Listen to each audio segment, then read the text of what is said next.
It's Friday, October 17th, 2025, and this is Chapter 20, the final chapter of On the Shortness of Life by Seneca the Younger.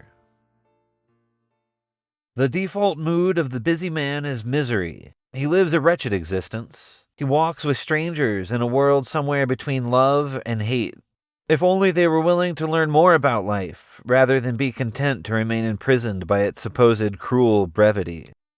So next time you see a man enjoying success, a minor celebrity say, don't feel jealous of him. He has paid for his position with a large chunk of his time.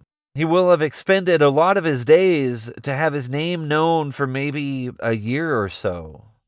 The rich and famous are fond of saying how lonely it was in the beginning, when no one helped them and how they had to suffer 1,000 indignities to make it to the top. One wonders if, in their old age, they will regret how much time they devoted to worrying about the inscription on their tomb. But by then it will be too late, as along comes another generation with its own wicked, shameless ambitions.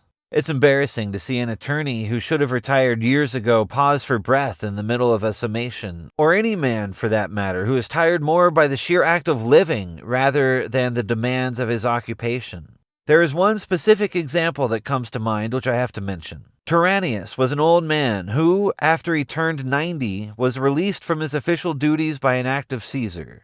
He had the idea to be laid out on his bed, surrounded by family, and to receive visitors as if he was dead. The entire household mourned the passing of its master, and the sorrow was only lifted when the crazy loon returned to his normal routine of idle busyness.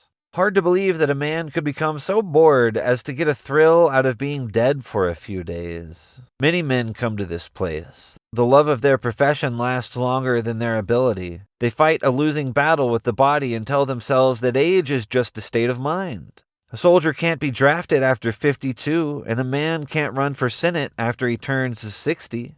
It is more difficult for men to give themselves a break than it is for the law to set them free. Meanwhile, the busy steal and are stolen from. They interrupt and annoy each other, making each other's lives miserable and getting nothing from all this hullabaloo. No profit nor pleasure and no benefit to the improvement of one's mind.